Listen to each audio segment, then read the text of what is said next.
네, 우리 예수님께서는 그의 제자들과 또한 예수님을 쫓아온 예수님 앞에 모인 그와 같은 사람들에게 종종 자신이 하나님 아버지와 어떤 관계인지를 설명하시곤 하셨습니다. 그것을 이제 바리새인들과 또한 서기관들과 장로들은 감히 하나님의 아들이라 하냐. 그러니까 아들이라 한다는 것은 즉 아버지와 동등됨을 의미하는 것인데, 그러니까 우리와 좀 사고가 다르죠. 그러니까 유대인들의 사고와 그와 같은 입장에서는 내가 아버지와 같다라고 말하면 그것은 아버지를 똑같이 반영하는 그와 같은 삶을 의미하는 것이거든요. 그러니까 하나님의 아들이다. 그러니까 하나님의 아들이라고 하는 것 곧 하나님이다라고 말하는 것과 같기 때문에 많은 사람들이 예수님을 참남되다. 그 입에 어떻게 그런 말을 할 수 있느냐. 하나님을 모욕하는 이다라고 하면서 예수님을 죽이려고 했던 거죠. 그러나 예수님은 거기에 굽히지 아니하시고 계속해서 종종 하나님 아버지와 자신의 관계가 어떠한지를 자주 설명하셨어요. 우리는 그와 같은 설명을 통해서 예수님께서 말씀하시는 하나님 아버지와 자신의 관계를 통해서 예수님이 이 땅에 어떻게 오셨는지, 그리고 예수님께서 우리 모든 인류를 위하여 십자가를 지고 또한 그분이 우리 각 사람을 긍휼히 여기고 불쌍히 여겨 그 병자를 치유하고 또한 가난한 사람들을 돌보고 또한 그렇게 헐벗고 긍휼이 필요한 사람들을 찾아가서 사랑을 베푸는 그 일을 어떻게 하셨는지를 우리 주님께서 설명하신 거예요. 그러니까 예수님께서 이 땅에 오셔서 하신 모든 일, 그분의 삶과 그분의 사역은 그분이 아버지와 어떤 관계에 있는지를 통해서 우리에게 설명하여 주셨습니다.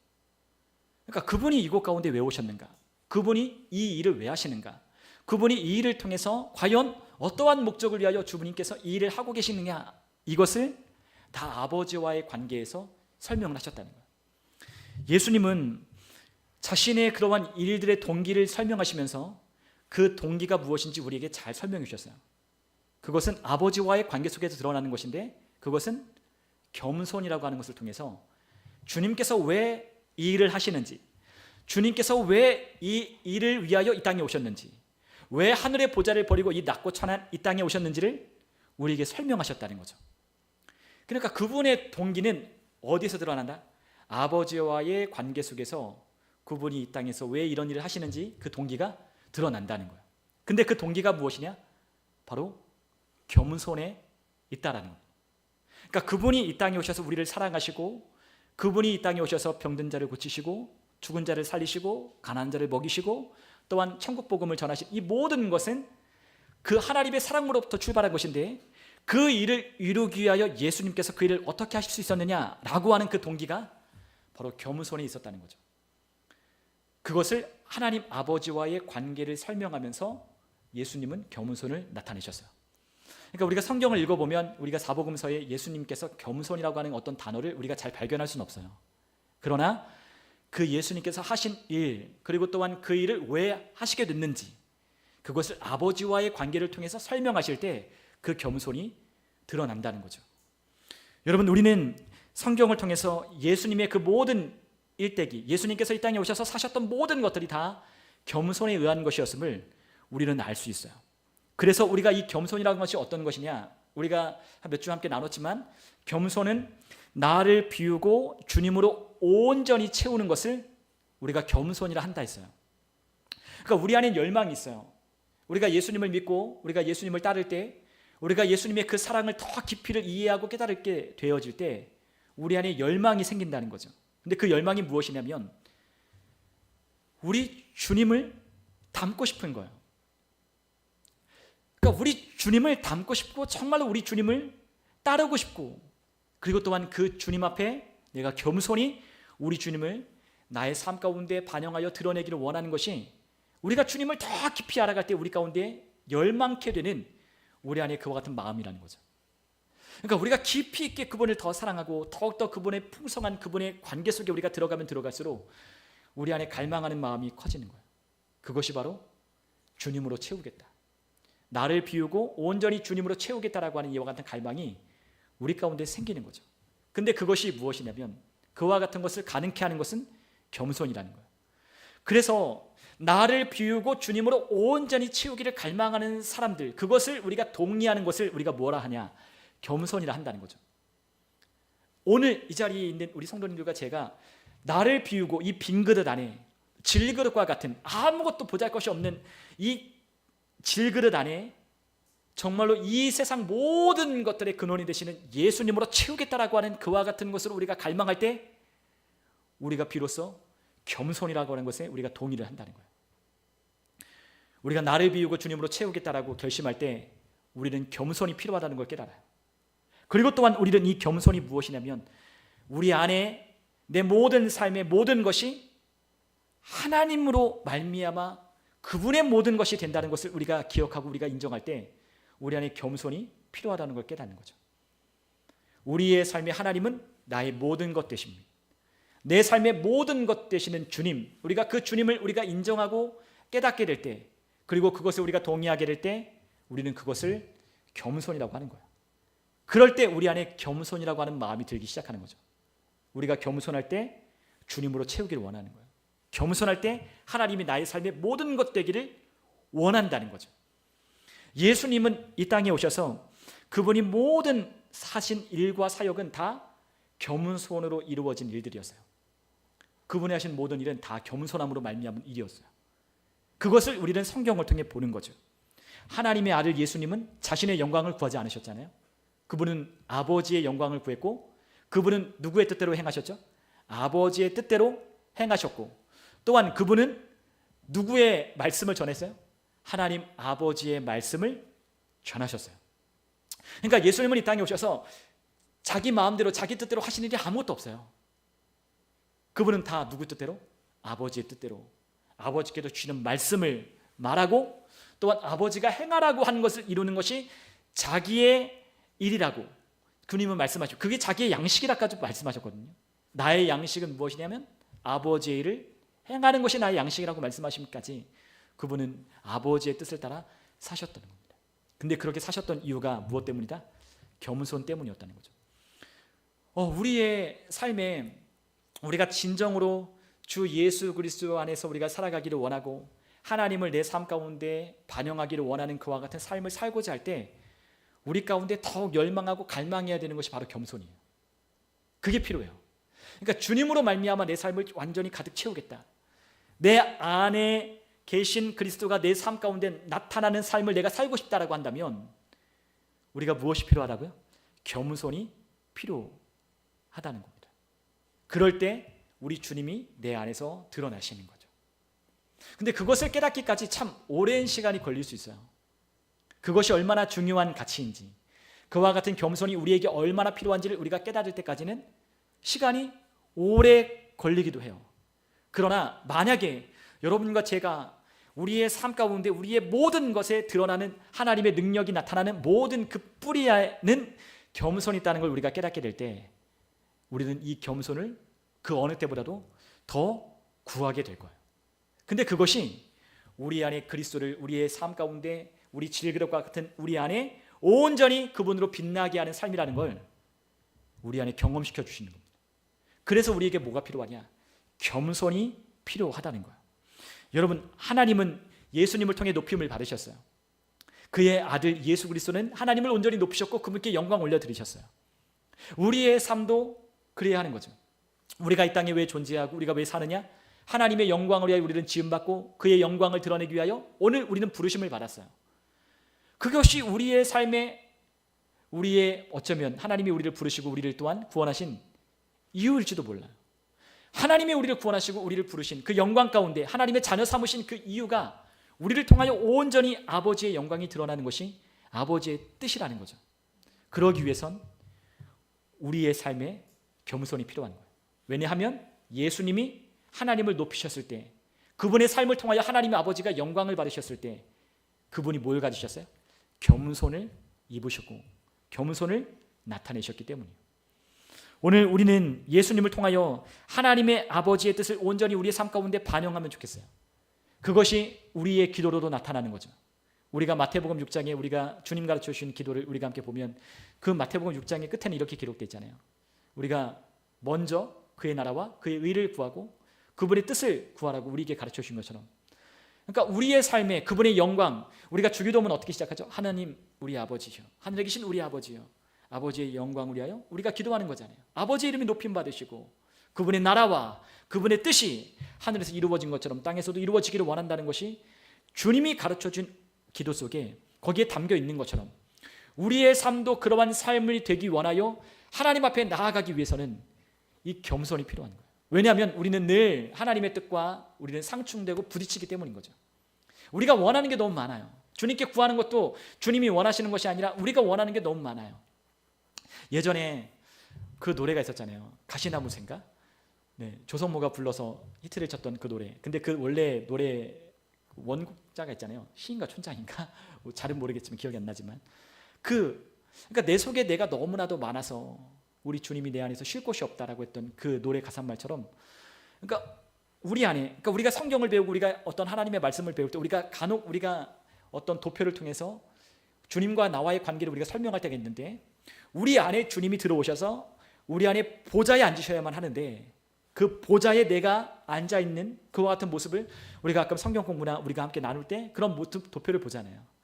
그러니까 주님은 분명 내 안에 들어오실 때는 그분이 나의 왕이셨고 내 주님이셨기 때문에 그것을 고백함으로 우리가 그것을 믿었기 때문에 우리 주님이 우리 안에 오셨는데 우리는 어느 순간 시간이 지나고 시간이 흐르면 내 삶의 주인이 바뀌어버리고 마는 것을 우리가 보게 되는 거잖아요. 그러니까 주님 뜻대로 산다고 우리가 고백했고 주님 뜻대로 내가 살기를 원한다고 그렇게 원하여 하나님 앞에 기도했지만 정작 우리의 삶에 내가 주인되고 내가 왕되고 내가 원하는 대로 살았던 그와 같은 삶 속에 우리 주님이 드러나실 틈이 없는 거죠. 근데 그거를 꺾기 위해서 우리에게 뭐가 필요하냐? 겸손이 필요한 거예요.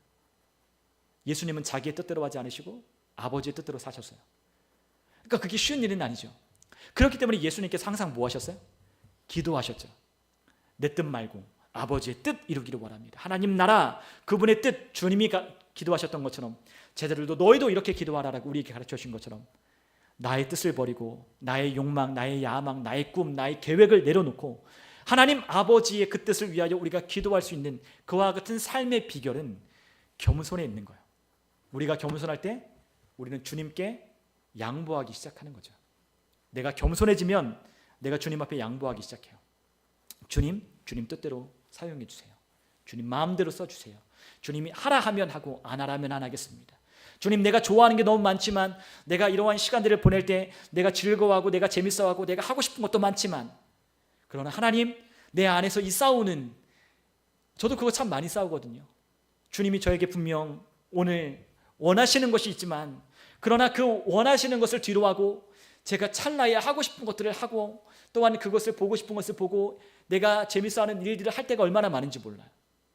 근데 그거를 꺾어야 한다는 걸 알면서도 그게 꺾여지기가 쉬운 게 아닌 거죠. 그게 왜 이렇게 어려운지 모르겠어요. 말로는 주님이 나의 주님이시고 내 삶의 주권자라고, 내 삶을 주님께서 내가 죽었던 나를 핏값 주고 사신 주인임을 내가 인정하고 고백했지만 그게 왜 이렇게 잘 안 되는지 모르겠어요. 그리고 그것이 우리의 삶의 능력, 나의 삶의 능력으로 가는 길에 반드시 내가 거쳐야 할 단계라는 것도 알면서도 그게 그렇게 잘 안 된다는 거죠. 그래서 무엇이 필요하냐? 겸손이 필요한 거예요. 그러니까 제가 어느 때보다도 종종 말씀드리지만 요즘에 겸손하게 해달라고 참 많이 기도하거든요. 주님, 나를 낮추고 주님을 높이는 삶 살기를 원합니다. 주님, 내가 드러나는 게 아니라 주님이 내 삶 가운데 온전히 드러나려면 주님은 나에게 겸손이라고 하는 것을 가르쳐 주셔서 내 안에 계신 그분이 드러나기를 원하시지만 내가 겸손하지 못하니 내 고집조차도 꺾지 못할 때가 너무나 많습니다 라고 어떨 때는 한탄하듯 기도할 때가 참 많이 있거든요. 그러나 한 가지 분명한 건 무엇이냐면 저와 여러분들 안에 주님께서 이 겸손이라고 하는 것을 우리에게 가르치시고 이 겸손이 하나님의 능력을, 주님이 나의 삶의 모든 것 되심을 드러내고 주님으로 온전히 내 삶을 채우는 비결이라는 걸 우리가 깨달을 때 우리는 더 하나님 앞에 겸손하기를 구하고 겸손을 우리는 추구하는 삶을 우리는 살아가게 될 거예요. 그렇기 때문에 기도하는 거죠. 여러분, 우리가 하나님께 뭔가를 달라고, 뭔가를 이루어 달라고 기도하는 것보다 내 고집을 꺾고 우리 주님의 뜻을 온전히 내 삶 가운데 반영하게 해달라고 기도하는 게 얼마나 중요한지 몰라요. 그 사도 바울은 항상 그렇게 기도했잖아요. 어떻게 기도했습니까? 나는 날마다 죽노라. 라고 고백했던 것처럼 이 죽어야 되는데 이게 안 죽어서 참 그게 잘 안 되는 것 같아요. 어려운 것 같아요. 죽으면 끝나는데 예전에 저희 목사님이 그랬거든요. 죽은 자는 말이 없다고. 그러니까 죽은 송장은 여기다 묻든 저기다 묻든 말이 없대요. 근데 살으면 관뚜껑을 열고 야 여기가 안 좋다 저기 양지 바른 곳에 묻어달라 그러고 또 저쪽에다 묻으면 야 여기가 아니라 저쪽에다 묻어달라고 그 시체가 살아나서 막 그런다는 거죠. 그러면서 저희한테 죽어야 된다 그런 얘기를 참 많이 하셨던 게 기억이 나요. 여러분 우리가 온전히 죽고 주님으로 말미암아 사는 것. 그래서 제가 예전에 유기성 목사님 선한목자교회 유기성 목사님이 참 그걸 많이 말씀하셨던 것 같아요. 나는 죽고 예수로 사는 삶. 네. 예수님의 사람. 그래서 그 책도 있는데 유기성 목사님이 가끔 제가 말씀을 들어보면 거의 내용이 비슷해요. 우리가 목사님들 보면 목사님들이 주장하는 그 어떤 메시지가 있어요. 근데 유기성 목사님 본인이 그렇게 말씀하시더라고요. 어떤 성도님들은 제가 매번 똑같은 얘기를 한다고 저한테 와서 따지기도 한다고 그런 얘기를 하셨어요. 근데 유기성 목사님이 아주 조근조근한 목소리로 팩트 폭격을 하는 거예요. 뭐라 하셨냐면 당신 예수님의 사람으로 살지 않지 않냐. 그러면 아무 말도 못하고 그냥 돌아가신대요. 그래서 예수님과 함께하는 동행일기도 써보기도 하고 그런 일을 해오셨다는 거죠. 근데 그게 참 쉽지 않다는 거예요. 그런데 우리가 그 일을 할 수 있고 또한 그와 같은 삶을 살 수 있는 이유는 한 가지 있다면 그것은 우리가 이미 그리스도 예수 안에서 죽었다는 것을 우리가 인정할 때 우리 안에 그 겸손이 우리의 삶 가운데 흘러가게 되는 것을 우리가 보게 되는 거야. 그러니까 내가 이미 죽었다는 걸 아는 거죠. 계속 고백하는 거야. 그게 내 안에 인정이 안 되고 그것을 내가 잘 시행할 수 없다면 입을 열어 계속 고백해. 나는 죽었다. 나는 죽었다. 나는 죽었다. 그러니까 죽었다라고 계속 나에게 이 썩은 자아가 일어날 때마다 그것을 얘기해 주는 거야. 나는 죽었어. 내 영이 내 혼에게 야 너는 죽었다. 너는 죽었다라고 우리가 일깨워주고 알려줘야 내가 죽었다는 걸 깨닫고 주님으로 채우기 시작하는 거예요. 여러분 우리 안에 주님으로 채우기 시작하면 우리의 삶에 놀라운 일이 있을 겁니다. 그분의 아름다움, 그분의 선하심, 그분의 능력이 우리의 삶 가운데 반영되어 나타나는 거예요. 그러니까 우리의 능력은 내게 있는 게 아니라 우리 주님께 있잖아요. 이미 주님은 그 능력을 가지고 그 축복을 이미 그분께서 완성된 그 사역, 그 피값으로 다 이루시고 부활로 말미암아 새 생명을 가지고 우리 안에 들어왔지만 우리가 그 주님과 함께 동행하지 않는다면 우리 안에 그분의 능력이 우리의 삶 가운데 나타날 수가 없는 거죠. 그래서 우리는 항상 잊지 말아야 할 것이 내 안의 능력은 이 안에 있는 주님이시다. 내 안에 그 능력은 내 안에 계신 주님이시다. 그 주님을 알 때 나는 죽고 주님으로 말미암아 사는 역사가 우리 가운데 나타나게 될 것입니다. 오늘 우리는 예수님을 통해서 그 겸손을 우리가 함께 배워야 돼요. 그래서 빌립보서 2장에 사도 바울이 그렇게 말씀했잖아요. 너희 안에 이 마음을 품으라고. 곧 그리스도 예수의 마음이니. 우리에게 그 예수님의 마음을 품으라. 그러면서 그 마음이 무엇인지 우리에게 알려주셨잖아요. 그 마음이 무엇이에요? 죽기까지 복종한 것. 그 마음, 겸손한 마음. 자기의 뜻을 비우고 아버지의 뜻으로 겸손히 채우기를 원하셨던 죽기까지 복종하셨던 그분의 겸손을 우리가 배우라고 그 마음을 가지라고 우리에게 주님은 요구하시는 거예요. 우리가 항상 그것을 잊지 말아야 돼요. 주님의 마음, 겸손한 그 마음을 내가 갖기를 원합니다. 그 마음을 내가 갖기를 원하고 이미 그 마음이 내가 가졌습니다. 예수 그리스도의 마음을 내가 가졌다라고 고백한 것처럼 주님 그 마음이 내 안에 있으니 하나님 나는 죽고 주님으로 삽니다 라고 고백하는 우리의 고백이 있었으면 좋겠습니다. 오늘 이 시간 우리가 함께 예수님께서 아까 말씀드린 것처럼 자주 그 제자들과 또한 함께 따르는 사람들에게 아버지와의 관계를 자주 이야기하셨다고 했잖아요. 특히 요한복음에 그 이야기가 많거든요. 그러니까 예수님은 그런 이야기를 많이 하셨어요. 아니요. 그리고 아무것도 이런 이야기를 참 많이 하셨어요. 그러니까 우리가 성경을 통해서 우리가 함께 보면 좋겠는데 예수님은 아니요라고 참 많이 말씀하셨어요. 그리고 아무것도 이런 말씀 참 많이 하셨거든요. 우리 같이 한번 하나님 말씀 함께 찾아서 함께 읽어보겠습니다. 우리 요한복음 5장 19절 우리 같이 한번 찾아서 한번 읽어보겠습니다.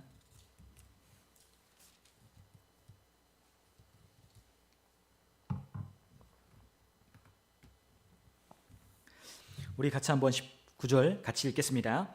그러므로 예수께서 그들에게 이르시되 내가 진실로 진실로 너희에게 이르노니 아들이 아버지께서 하시는 일을 보지 않고는 아무것도 스스로 할 수 없나니 아버지께서 행하시는 그것을 아들도 그와 같이 행하느니라. 아멘.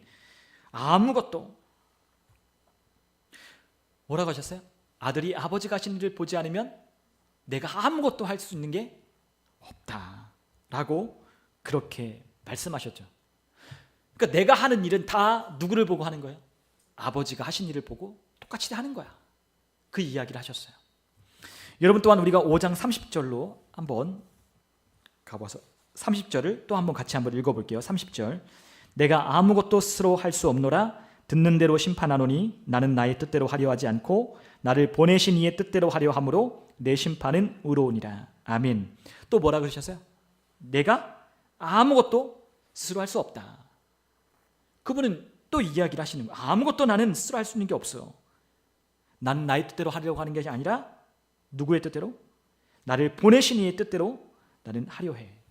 우리 주님께서 그 말씀을 또 하시는 거죠. 또 우리 한번 6장으로 한번 가보죠. 6장 38절. 6장 38절 같이 읽겠습니다. 내가 하늘에서 내려온 것은 내 뜻을 행하려 함이 아니요 나를 보내신 이의 뜻을 행하려 함이니라. 아멘. 내 뜻을 행하려 하는 게 아니라 나를 보내신 이의 뜻을 행하려 내가 왔다.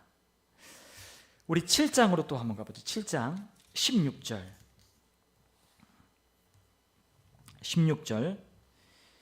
우리 많으니까 우리 근원자매가 7장 16절, 그리고 김서정 집사님이 8장 28절, 그리고 사모님이 8장 42절, 그리고 미정 집사님 8장 50절, 그리고 주희가 14장 10절, 제가 14장 24절 이렇게 한 절씩 읽어보겠습니다. 우리 근원자매부터 한번 읽어볼게요.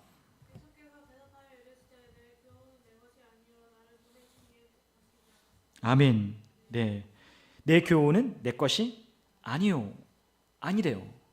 그러니까 계속 그분은 자기를 부인하셔요. 자기를 부인해요. 아니다. 나는 이 교훈, 내가 너에게 전하는 이 교훈은 내 것 아니다. 아버지의 것이라고 말씀하시는 거죠. 그 다음 우리 김서정 집사님이 8장 28절을 읽어주세요.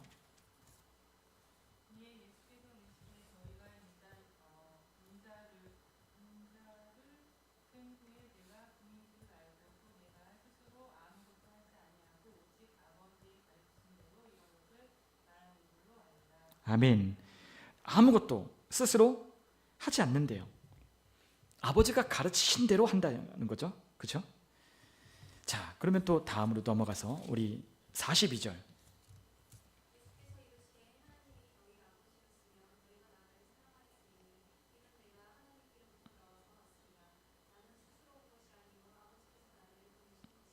아멘.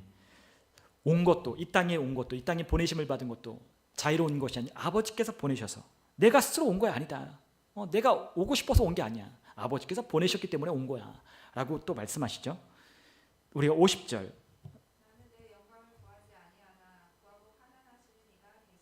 네, 나는 내 영광을 구하지 않는다. 주님 말씀하셔요. 14장 10절. 우리 주희가 14장 10절을 읽어보죠. 한번 같이 한번 읽어봅시다. 내가 아버지 안에 거하고 아버지는 내 안에 계신 것을 내가 믿지 아니하느냐?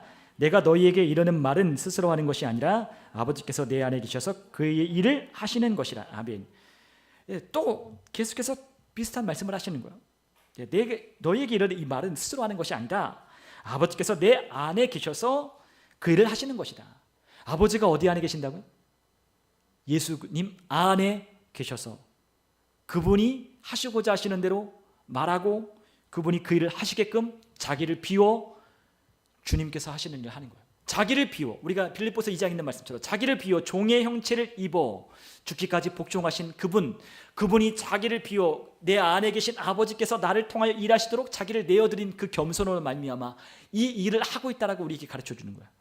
우리가 마지막으로 14장 24절을 다 같이 한번 읽어보겠습니다. 나를 사랑하지 아니하는 자는 내 말을 지키지 아니하나니 너희가 듣는 말은 내 말이 아니요 나를 보내신 아버지의 말씀이니라. 아멘. 예수님의 삶, 그분의 사역의 모든 것의 뿌리는 다 어디 있어요? 다 겸손에 있는 거예요. 아니다. 난 내가 하는 게 아니다. 난 아무것도 아니다. 아버지가 아니면 아무것도 아니고 그분이 나를 보내셨고 그분이 나에게 말씀하셨고 그분이 내 안에서 일하시는 거다. 나는 단지 그분을 내 삶에 반영할 뿐이라고 주님 말씀하시는 거야. 내가 하는 말 아니야. 우리 주님께서, 아버지께서 나보고 하라고 했으니까 내가 이 말하는 거야. 나에게 가르쳐 주신 것을 내가 너에게 전하는 거야. 내가 이 땅에 온 것도 그분이 날 보내셨기 때문에 순종함으로 이 땅에 온 거야. 우리 주님께서 그것을 계속 말씀하셔요. 다 아버지와 자기와의 관계를 빌어서 설명하시면서 겸손이 무엇인지를 설명하시는 거죠. 아버지와 그 아들의 관계, 그 관계를 통해서 그분이 어떠한 삶을 사셨는지를 우리에게 보여주시는 거예요. 여러분, 우리도 하나님을 우리가 아버지라 불러요. 우리가 갈라디아서에 보면 하나님을 우리가 아빠, 아버지라고 우리가 부른다라고 이렇게 우리에게 말씀하고 있거든요. 우리가 아버지라고 부르고 그분이 우리 안에 계시고 우리가 또한 그분 안에 있다고 우리는 그렇게 믿고 또한 고백해요. 근데 그분이 우리 안에 계시지만 그분이 우리 안에 계신 그분이 우리의 삶을 통해서 나타나지를 않는 것이 우리의 문제인 거죠. 어느 때는 드러나지만 그러나 종종 왕왕 우리의 삶에는 그분이 전혀 우리의 삶 가운데 드러나지도 않고 내 삶에 그분이 함께 계신 줄도 내가 모를 때도 너무나 많고, 정말 그분이 나와 함께하고 계시는가? 맞나? 그러한 어떠한 의문이 들 정도로 그분이 내 안에 계시지만 그분이 내 안에서 일하시는 것을 우리가 경험하지 못할 때가 얼마나 많은지 몰라요. 그런데 그러한 이유가 무엇 때문이냐? 나의 삶이 그분 앞에 겸손히 주님 앞에 나를 내어드리지 않았기 때문인 거죠. 그러니까 예수님을 통해서 우리에게 그걸 가르쳐 주시는 거예요. 우리의 삶이 어떻게 하나님이 우리의 삶을 통하여 나타나시고 일하시고 역사하시는가? 그것을 어떻게 우리가 할 수 있는지 우리에게 가르쳐 주시는 거예요. 그것이 무엇이냐? 겸손이라고 우리에게 가르쳐 주시는 거죠. 그래서 예수님께서 우리에게 마태복음 11장 29절에 이렇게 말씀하셨어요. 우리 한번 마태복음 11장 29절을 한번 같이 찾아서 읽어보도록 하겠습니다. 마태복음 11장 29절.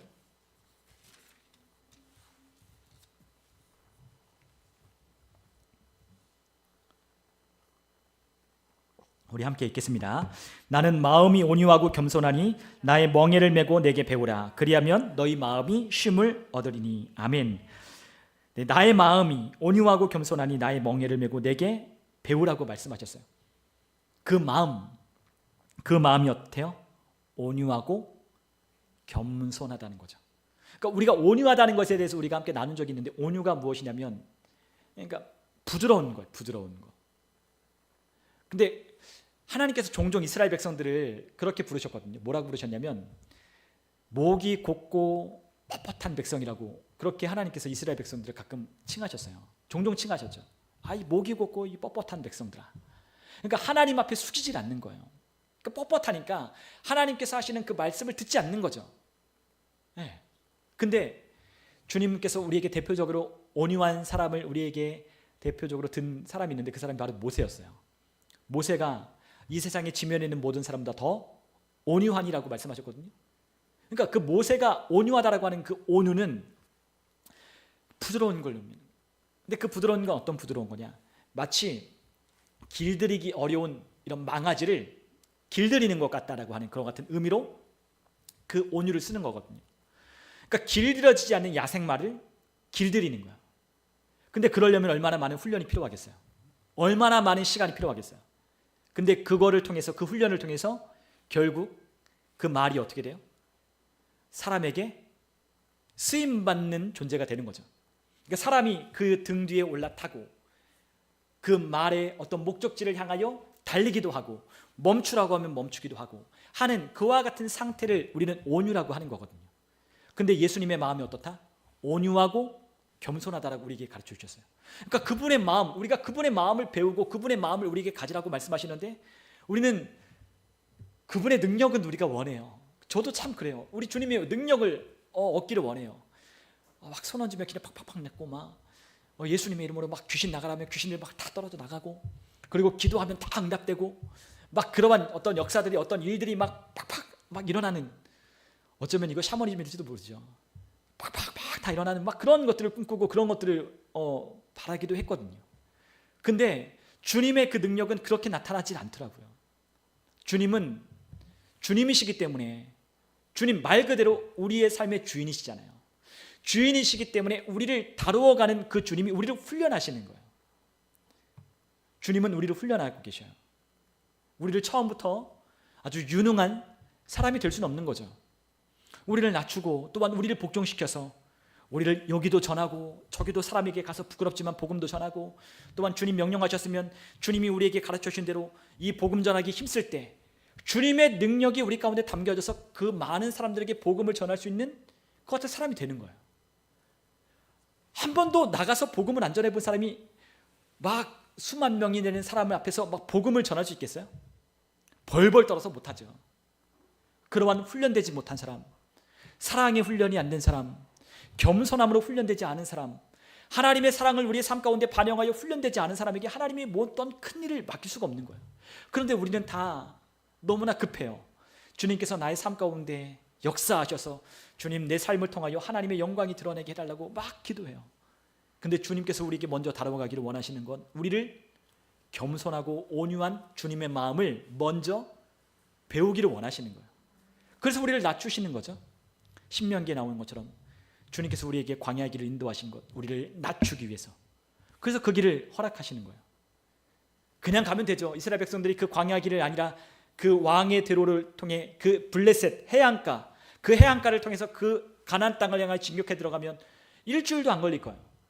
그러나 그렇게 그 땅을 향해 들어가면 거기서 만난 가나안 족속들을 만나는 그 이스라엘 백성들은 아무도 거기에 그 땅을 하나님이 주셨다고 인정할 사람도 없고, 그 땅에 가서 그 땅을 차지할 만한 용기도 없고 담대함도 없고 하나님과 함께 동행할 수 있는 그와 같은 능력도 없기 때문에 다 애굽으로 돌아갈 거예요. 그러니까 하나님께서 어떻게 하시느냐, 일부러 광야의 길로 인도하시는 거죠. 거기서 뭘 하셨어요? 그 백성을 낮추는 걸 하는 거예요. 왜요? 그가 낮출 때, 그가 낮아질 때 하나님의 능력이 온전하게 드러나니까. 그렇죠? 우리가 낮추고 우리가 낮아질 때 주님의 능력이 우리의 삶 가운데 온전히 드러나기 때문에 주님께서 우리를 그 길로 인도하시는 거예요. 예. 그러니까 우리의 삶에 하나님의 능력이 우리의 삶 가운데 반영되고 나타나는 그 모든 비결엔 뭐가 있냐? 겸손이 있다는 거죠.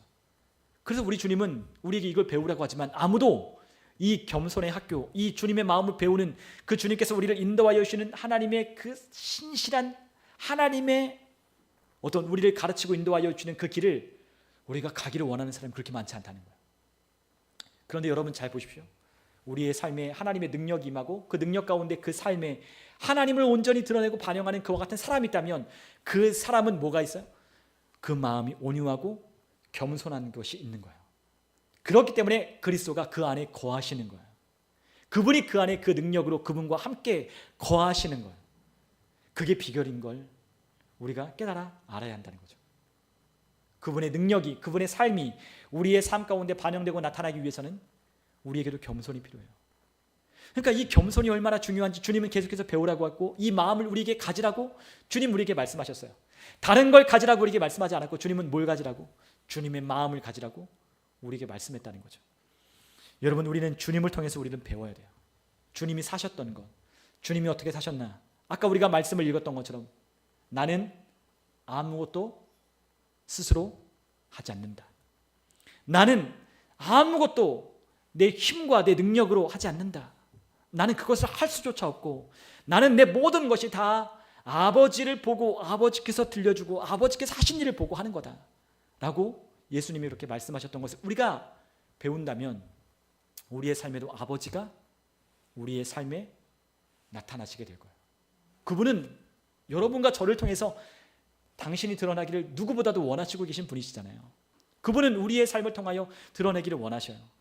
우리가 살아가는 이 땅에서도 우리를 통하여 하나님의 능력이 어떠한지, 또한 그분을 섬기며 그분을 따르는 사람들이 세상 풍파 밀려와도 우리를 평강 가운데 우리를 지켜주시는 하나님의 평안이 무엇인지를 우리에게 보이시기를 원하시거든요. 여러분, 우리가 돈이 얼마나 많고 우리가 얼마나 많은 것을 배우고 우리가 아무리 좋은 것을 우리가 해도 마음이 평안하지 않으면 아무것도 아닌 거예요. 네. 근데 누가 저는 참 부럽냐? 저는 요즘에 그게 참 부럽더라고요. 마음이 평안한 사람. 네, 진짜 평안한 사람. 없어도 평안하고 힘들어도 평안하고 뭔가 삶이 막 복잡한데도 평안하게 느끼는 그와 같은 사람. 그 사람이 참 대단한 것 같아요. 여러분, 누가 가장 부럽던 거예요? 저는 그 사람이 부럽더라고요. 세상 우리의 삶에 복잡하고 우리가 할 일도 많고 해야 할 일도 많지만 그럼에도 불구하고 그런 일정과 그런 일들과 그런 사람들과의 관계 속에서 항상 평안을 누리는 사람, 그 사람은 진짜 하나님 앞에 겸손하여 주님이 그 안에 거하시기 때문에 주님이 부어주신 은혜가 있는 거죠. 여러분, 우리는 우리의 삶에 그분이 우리 가운데서 활짝 드러내게 하는 그와 같은 삶을 살아가는 도구에 불과해요. 우리는 통로에 불과하거든요. 우리는 통로에 불과해요. 근데 그 통로가 내 뜻, 내 계획, 내 생각, 내가 하고 싶은 일들만 가득 채워진다면 흘러갈 수가 없잖아요. 그래서 우리에게 겸손이 필요한 거예요. 겸손하면 다 양보하게 돼 있어요. 아까 그랬잖아요. 겸손하면 다 양보하게 돼 있다고. 겸손하면 양보하게 돼 있어요. 근데 왜 싸우냐? 겸손하지 않고 교만하기 때문에 싸우는 거죠. 왜 다투냐? 교만하기 때문에 우리가 다투는 거예요. 왜 우리 시기가 있고 질투가 있고 우리 안에 그런 독한 시기와 욕심이 있느냐? 우리가 다 교만하고 다 제각각이 자기가 높아지려 하기 때문에 그게 우리 가운데 없으니까 그 일이 일어나는 거죠. 그러나 겸손하면 그래, 당신이 하고 싶은 대로 해. 겸손하면 그래, 그것 가지고 싸우지 않는다. 그리고 대신 누구로 채워요? 주님으로 채우는 거죠. 주님이 내 삶 가운데 채우시고 주님이 겸손한 자를 통해서 하나님께서 역전시키고 그분이 우리의 삶 가운데 드러나게 하시는 그와 같은 삶을 우리에게 살게 하는 그와 같은 삶은 겸손한 사람에게 있는 거예요. 여러분, 우리는 하나님의 때가 필요해요. 하나님이 반드시 우리를 때가 되면 높이실 거예요. 그런데 하나님이 우리에게 말씀하셨어요. 우리가 뭐라고 그러셨어요? 하나님께서 우리를 낮추라고 하셨어요. 하나님 안에서 우리를 낮추래요. 그러면 때가 되면 하나님이 우리를 높여주신다고 말씀하셨어요. 오늘 함께 나눈 말씀처럼 우리 예수님의 겸손을 우리가 배울 때 우리의 삶에 온전히 아버지가 우리의 삶 가운데 나타나실 거예요. 우리는 누구의 말을 해야 되냐? 아버지의 말을 배워 그분의 말을 해야 돼요. 우리가 요한계시록에 보면 우리가 새하늘과 그 새 땅에서 그 노래를 부르는 그 거룩한 그 모임 가운데 참여한 자들이 부르는 그 노래를 배워서 불렀다고 했어요. 어린 양으로부터 배워 그 노래를 부르는 거예요. 여러분, 우리의 삶도 그래야 돼요. 우리는 말도 누구로부터 배워야 돼요? 아버지로부터 배워서 아버지의 말을 하고 아버지의 노래를 배워서 노래를 부르고 아버지의 뜻을 배워서 그 뜻을 우리의 삶 가운데 드러내야 돼요. 그러면 주님이 우리의 삶에서 일하실 거예요. 오늘 함께 나눈 것처럼 주님이 우리에게 강력하게 촉구하십니다. 내 마음을 배우라. 나는 마음이 온유하고 겸손하니 내게 와서 배우라. 오늘 그렇게 말씀하신 것처럼 다 누구든 높아지기를 원하고 다 상전되기를 원하지만, 그래서 오늘 우리가 누가복음 22장에 읽은 것처럼 다 상전의 자리에 앉고 싶고 다 높은 자리에 앉고 싶지만, 야, 누가 높은 자냐? 와서 앉아서 대접받고 먹는 사람이 높은 자냐? 아니면 서빙하는 사람이 높은 자냐? 근데 나는 너희들 섬겨주는 자로 왔다. 주님께서 그렇게 말씀하셨던 것처럼 오늘 다 높아지기를 원하는 그와 같은 삶 속에 낮아지는 자리로 내려가서 우리 주님이 우리를 높여주시는, 온전히 주님이 우리 삶 가운데 드러나는 저와 여러분들 다 되시기를 주님의 이름으로 축원합니다.